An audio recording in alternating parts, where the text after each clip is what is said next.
Garden Basics with Farmer Fred is brought to you by Smart Pots, the original lightweight, long-lasting fabric plant container. It's made in the USA. Visit smartpots.com/Fred for more information and a special discount. That's smartpots.com/Fred.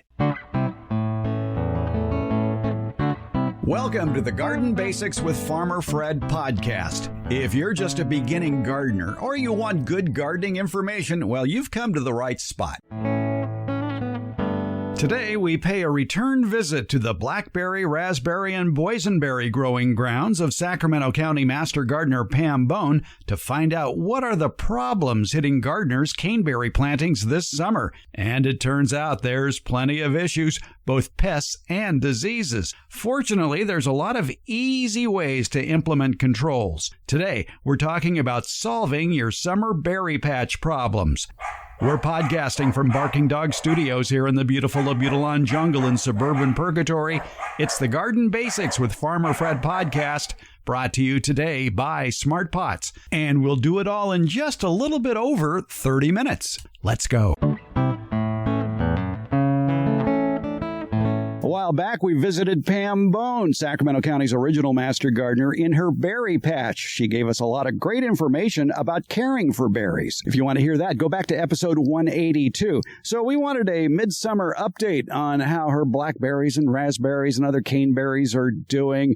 And Pam, it looks like the harvest is over. The harvest is over, and we had a real good harvest. It's not completely over, though, because when we say caneberries, we're standing right now in my boysenberry patch, but we also have a lot of raspberries, and those are fall bearer raspberries, and they will produce another, actually even bigger crop usually about the end of August. It'll start up, and then into September, October. So we still have more crop to go. But yes, the boysenberries are done, and we can start doing the pruning and trellising and training and all of that needs to be done for next year. So what were the problems this year? Well, the worst one that we had was the fruit tree leaf roller. This is a little worm that drops out of oak trees, of all things, and usually just sort of chews some vegetation down below fruit trees and your azaleas if they happen to be underneath somewhere, or different plants. This year, though, well, in fact, they probably were here before this because we didn't get any fruit last year, and we didn't know why. And this year, we went out and we really did a patrol and looked carefully, and there they were eating all the flowers. And they would then roll themselves up into a leaf, like their name is, and they would then poke their head out and eat a flower right next to it with a little developing fruit or whatever. And so we had to crush them, and we crushed them by the hundreds every single day for almost 2 weeks. And it's a good thing that tool is attached to you all the time. Yes, right. Your fingers, right? Yes, definitely. We wouldn't have had a crop this year. And this year, finally, then we did get a crop, and I put up a bunch of quarts for pie. You had mentioned earlier in talking about your berries that you actually had a problem with crickets. Well, not the cricket that you think of that goes chirp, chirp, chirp. This was the arboreal camel cricket, and it showed up back in 2017 in our landscape, and we've had it for a few years, and now we randomly see it. But that year, oh, it was horrible. And actually, a master gardener had sent me a description and a picture of some damage she was seeing on her leaves. And of course, the first thing you think of when you see that, ratty-tatty leaves, kind of all chewed up, you think, okay, slugs, snail, are they climbing up the cane, or maybe earwigs? They're a problem too. This was in May. And so I said, well, I don't have that on my raspberries. Well, guess what? I didn't know I didn't have it, or I had it, but I went out and I started looking, and I saw the same ragged leaves with big chew marks in them that looked like maybe caterpillar damage or something. And I thought, maybe it's an earwig, but I didn't see a thing, not one thing during the daytime. So what I tell a lot of people when they call the Cooperative Extension Office with their questions and they can't find a pest, I say it may be a nighttime pest. You're going to have to go on flashlight patrol. And sure enough, I went out there with a flashlight that night around about 11 o'clock at night, and there they were, the arboreal camel crickets. They were just chewing away. They are fast. So best remedy then was I would just collect them, and every night I would go out there and collect them, and then they've showed up this year. I think maybe we had 2, and that was about it. No need to use a pesticide. It's a good thing I didn't recommend to the master gardener that she put out earwig bait or anything for snails and slugs, because that wasn't the problem. How big are these crickets? Oh, they're bigger and fatter, and real fat little guys than the normal cricket that you see, brown and that. But yeah, look it up, arboreal camel cricket. I think you'll find it really interesting. If people are squeamish about using their thumb and index finger to crush them, how does sweeping them into a bucket of soapy water work? Well, actually, I am squeamish when they're that big. The fruit tree leaf rollers, I would crush. They're little. But these guys, oh yeah, they'd make noise when you crushed them. And so, yes, that's exactly what I did. I just took a bucket around with me. Actually, don't even need any soap in it. They just fall in there, and as you're holding it, they're going to drown, and that's how I knocked them off. All right, 2 problems down. Now there are soil-borne diseases that a lot of people have to contend with. One that is very widespread here in California is Phytophthora. Actually, it's found all over the United States. Unfortunately, it's one of the most serious problems of every kind of crop, whether you're growing vegetables or fruit trees or landscape trees for that matter. Phytophthora is an opportunistic fungi that lives in the soil. It likes poor drainage. It likes it moist and wet. It usually shows up in the spring months when the soil starts to warm. And the problem is that it causes complete dieback of, in my case, raspberries it happened on. I've also had it on an apricot tree. I've also had it on a persimmon. I know it's in the ground. It's just present. But a lot of times, like any disease, unless you have that triangle that we think about where you have to have the environment, you have to have the actual pest or pathogen, and then you have to have the susceptible crop, one of those is usually missing. And that one year, it was so bad. And now we have it every year, just a little bit though, where it's in the soil, so we know it's there. They like the raspberries. We do have heavy clay soil, but I manage it with drip irrigation. We used inline drip emitters to water. And sometimes, though, you'll have a wet spring. The soil is starting to warm. The soil is very wet. It takes a while to dry out. And this fungi knows that it's going to attack. So, yes, we get canes that don't show up right then. It usually shows up when you get a hot spell, because what they do is this fungus plugs up the vascular tissue, the part that transports the water and the nutrients, the sugars and things. And so it's in the summer months then when or early summer when it gets hot out and it can't take water up, and all of a sudden the thing just starts to die from the top down, and that is Phytophthora. You'll see it, people call all the time, not just in raspberries, but we get it in melons especially, and tomatoes, all kinds of plants, and it doesn't show up till summertime, even though it started usually in a wet spring. Can soil solarization knock back Phytophthora? Yes, it can. Only the surface soil, though, gets Phytophthora. Really, the soil solarization is something that I recommend. Sanitation, taking out the plants as you see them and digging them, improving drainage. If you're putting in a new patch and you know you've had, or a vegetable garden or anything, and you know you've had it, yes, I would solarize. That means, though, you're taking something out of production, whether it's your raspberries or your caneberries or whatever, or your vegetable garden in the middle of the summer, because soil solarization only works if it's hot, hot, hot out, and that means usually July and August. And it's with clear plastic, not dark plastic. Painter's drop cloth, as long as you get the stuff that's not too thin and falls apart and you're always sitting there scotch taping it, works beautifully. I've used that myself. And soil solarization, where you use the clear plastic so that the sunlight penetrates through.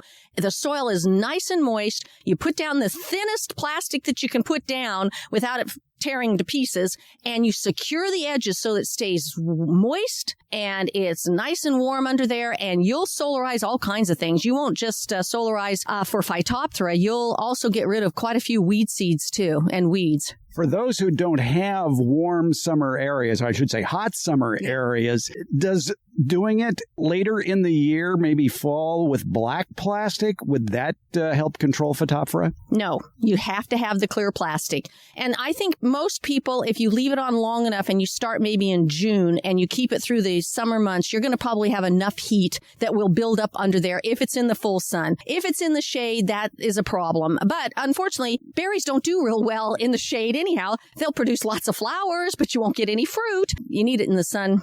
Another problem people have been reporting with their caneberries, it has to do with the weather, because when the weather fluctuates crazily, where you have maybe a week of 100-degree temperatures followed by a week in the 80s, it throws a plant off. It certainly does. A lot of the problems that you have in your garden, in your caneberries, in your vegetables, in your landscape, for that matter, is environmental. A lot of the diseases that you get or the pests that come in take advantage of the fact that you have strange weather. It might get too hot and dry. Spider mites, for instance. We've had some really hot weather, and if you are not careful and the plants get a little dusty and dried out, and maybe the irrigation's not giving them the moisture that they need, then these spider mites take advantage of it and they go crazy. And you look out there and one day they look lush and green, and the next thing you know, your berries, your plants just look scorched, like some fire went through it. That is all cultural. There's just a number of problems that happen because of culture, environment, the way we water, the way we manage our irrigation is probably the most important thing you can do for your berries in the summer months, because that is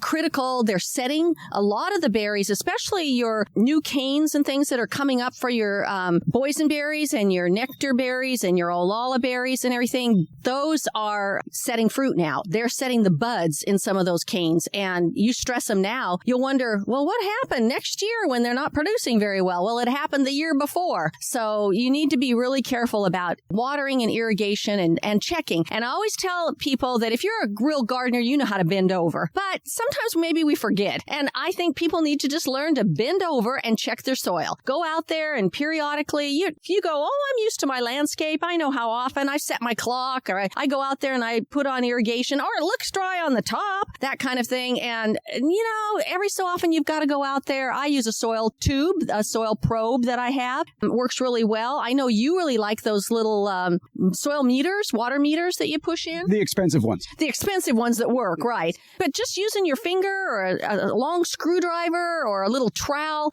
and occasionally looking, particularly if you're seeing the plant just not looking quite right, then check the soil. Find out what's going on underground. I'm pretty picky about who I allow to advertise on this podcast. My criteria, though, is pretty simple. It has to be a product I like, a product I use, and a product I would buy again. And you know who checks all those boxes? It's Smart Pots. Smart Pots is the oldest and still the best of all the fabric plant containers that you might find. Smart Pots are sold around the world, and they're proudly made 100% right here in the USA. Smart Pots come in a wide array of sizes and colors and can be reused year after year. Some models even have handles, and that makes them a lot easier to move around the yard. Because the fabric breathes, Smart Pots are better suited than plastic pots, especially for hot climates. That breathable fabric has other benefits too.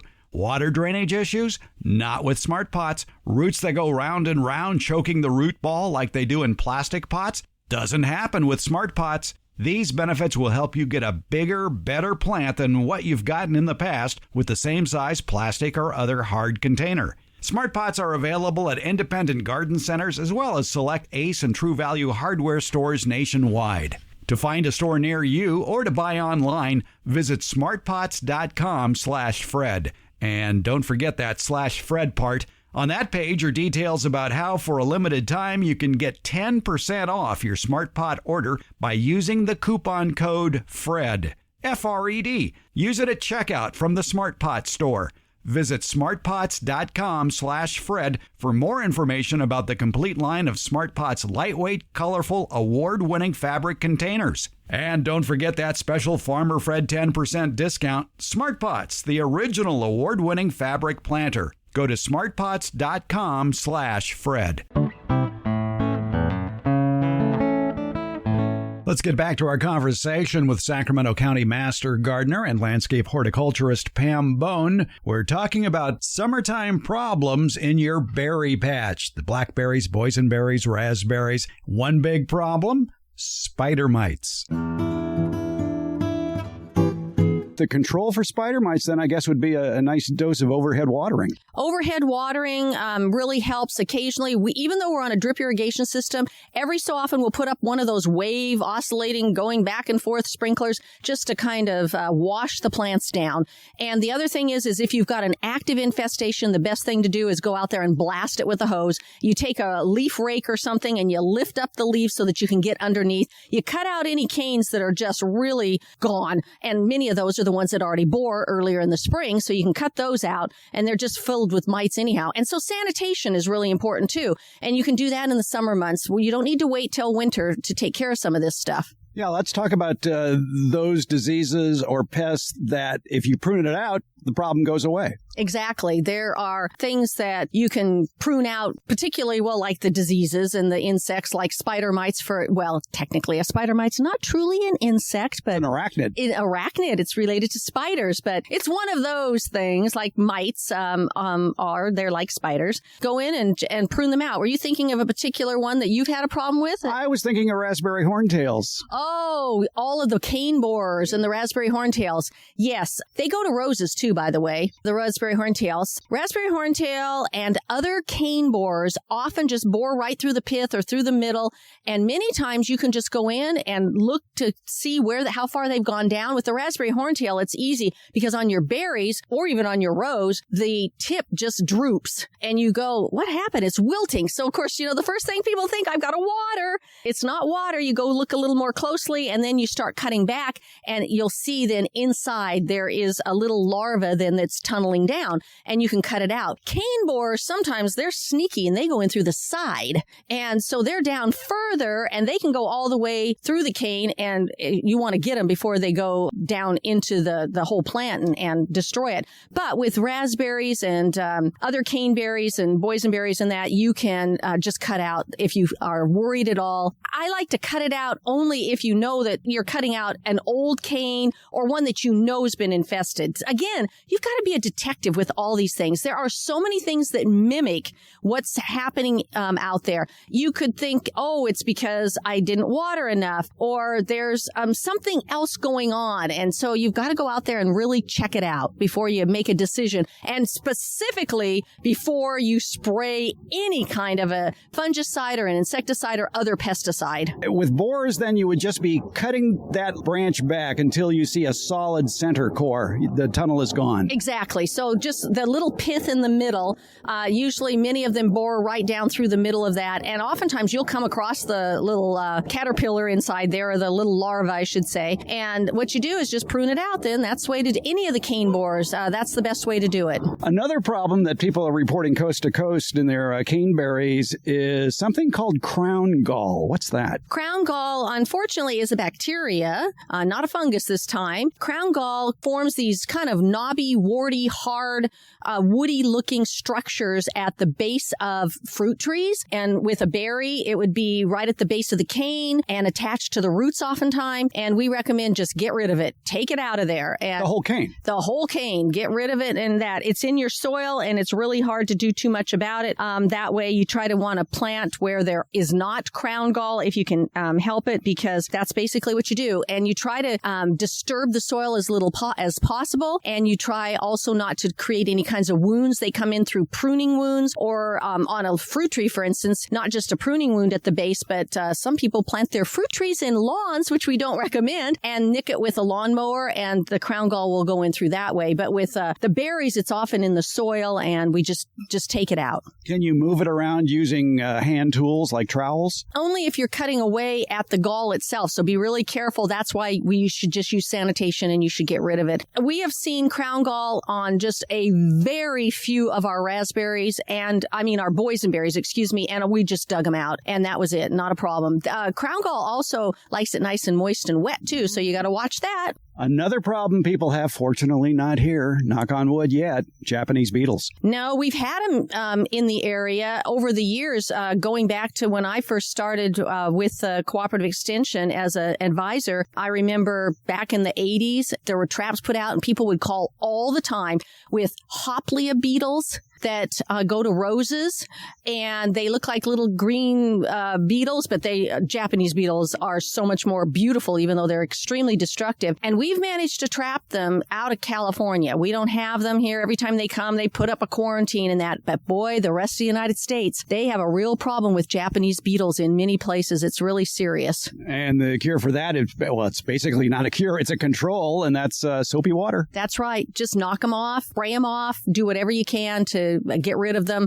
But pesticides are not very effective, if at all. Another pest, it's not a pest really. It's a noisy little insect that often gets confused with the Japanese beetle, but it's much bigger than a Japanese beetle, the green fruit beetle. Oh, I love the green fruit beetle. Every so often you'll find the larva of it in your compost pile. It's quite massive. It's a huge thing, and they live in compost piles. So the first time I ever saw in my own yard, the green fruit beetle was not the adult. It was, what is this massive looking big giant larva thing in my compost? Found out it was a green fruit beetle. But when you see the green fruit beetle, at least in our area, they are not really destructive. They're just gorgeous, but they look like a B-52.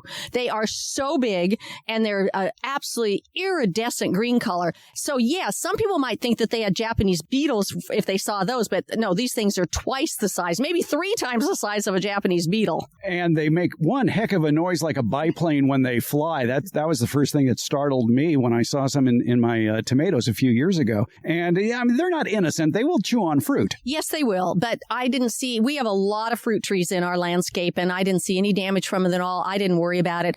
They were in the compost. If I really want to get rid of them, I'm sifting compost. I just let them die then, and then I don't see them. But they show up so sporadically. I guess the lesson here is that people need to identify, as I've said before, whether it is environmental, whether it's an actual insect or whatever. And then if you say, okay, you found an insect, is that insect really causing the damage? Is it a real problem or not? I know you and I were talking earlier, and we were talking about a horrible problem that we had this year with plant bugs, true bugs. And the immature stage of the leaf-footed bug caused serious damage to every single suncrest peach we had. The tree not one peach escaped, and they're multiple. What they do is they put their little proboscis in and they suck out the plant juices, so it leaves these little hard spots all over it. I think the fruit is half the size it was last year, even though we thinned pretty heavily. You've got to cut out these little things out of there. But there is a beneficial insect that we were talking about that looks a lot like that. So you have to identify before you just start willy-nilly spraying or whatever. And boy, those things you can't spray for anyhow, and they run away from you, and they're really hard. You're out there constantly stomping the ground trying to get these little nymphs because they drop off and immediately they're running all over the ground. Oh, it was devastating this year. Yeah, the adult leaf-footed bug is very recognizable by its wide paddle-like feet, almost like a duck. The nymph stage, though, is a dead ringer for the assassin bug, which is a beneficial, and there's only some slight differences.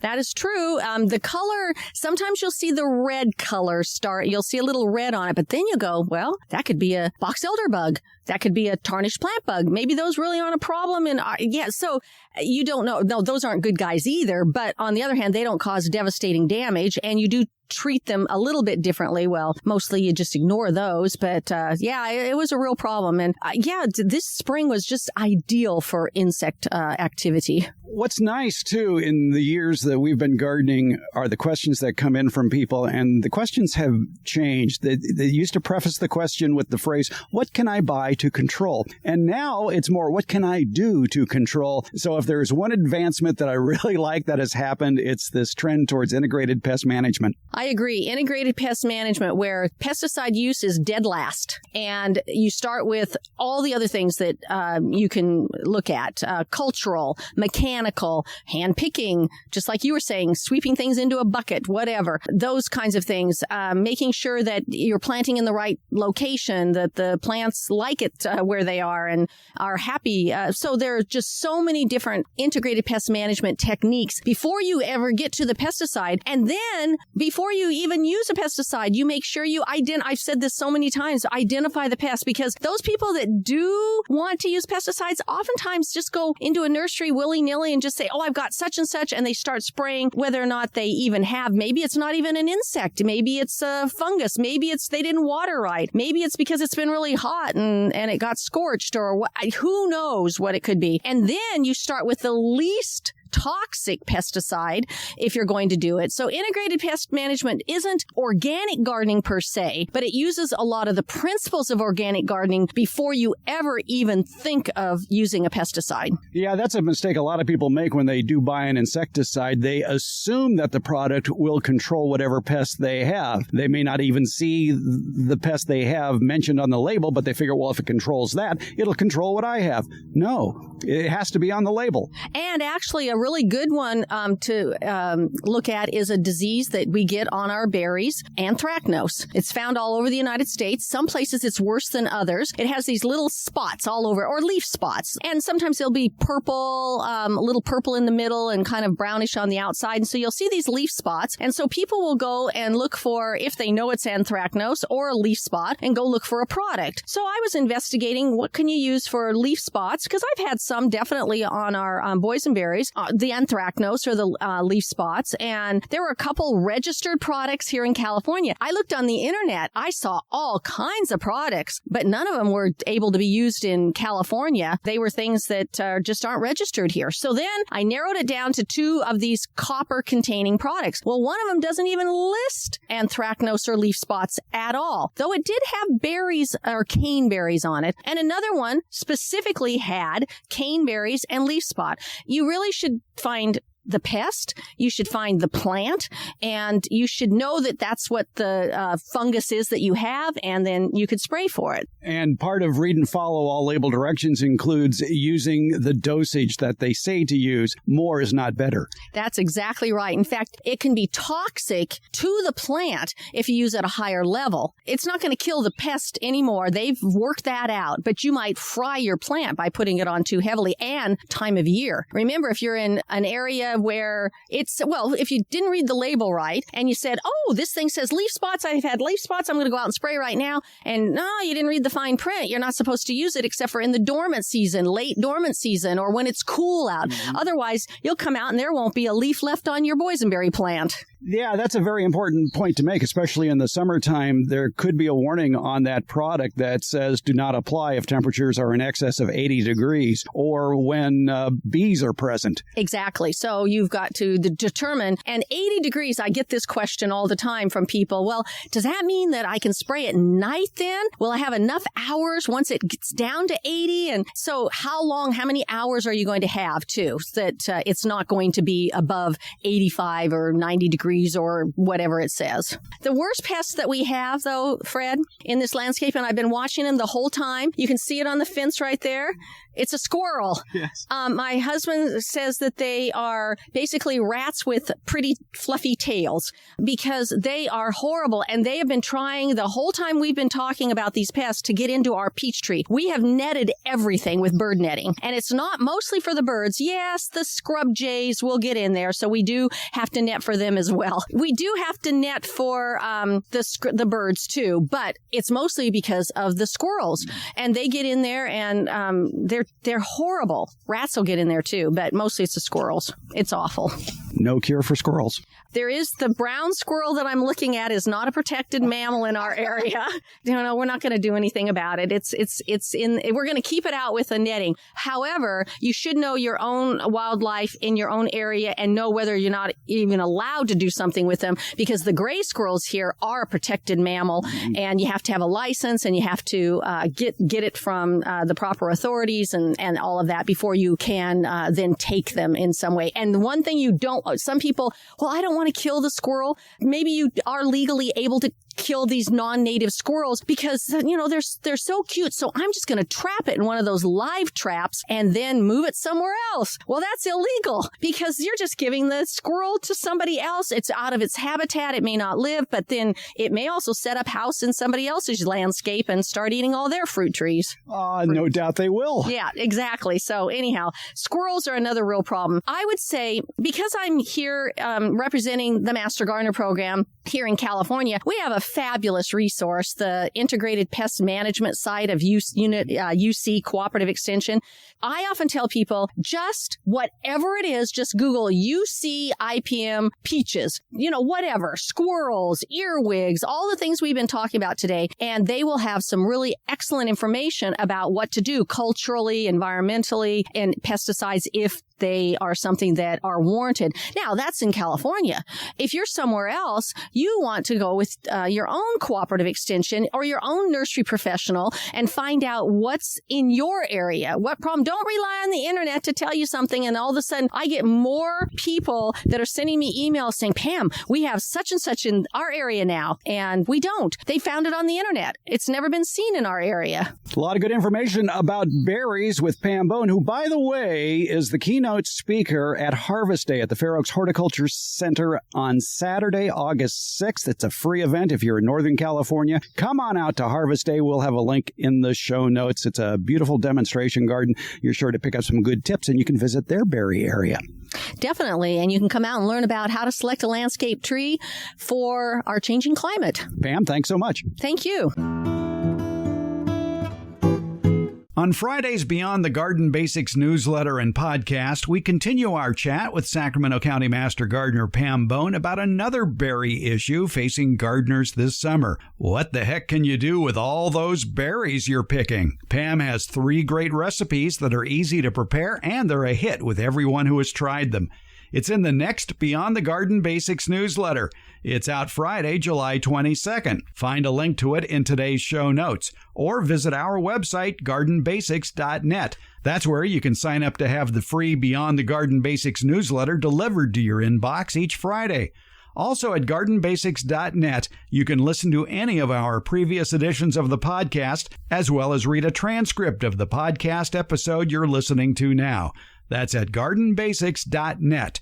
For current subscribers, look for the Beyond the Garden Basics newsletter Friday, July 22nd in your email. Take a deeper dive into gardening with the Beyond the Garden Basics newsletter. And it's free. Find the link at gardenbasics.net. Garden Basics with Farmer Fred comes out every Tuesday and Friday, and it's brought to you by Smart Pots and Dave Wilson Nursery. Garden Basics, it's available wherever podcasts are handed out. For more information about the podcast, visit our website, gardenbasics.net, and that's where you can find out about the free Garden Basics newsletter, Beyond the Basics. And thank you so much for listening.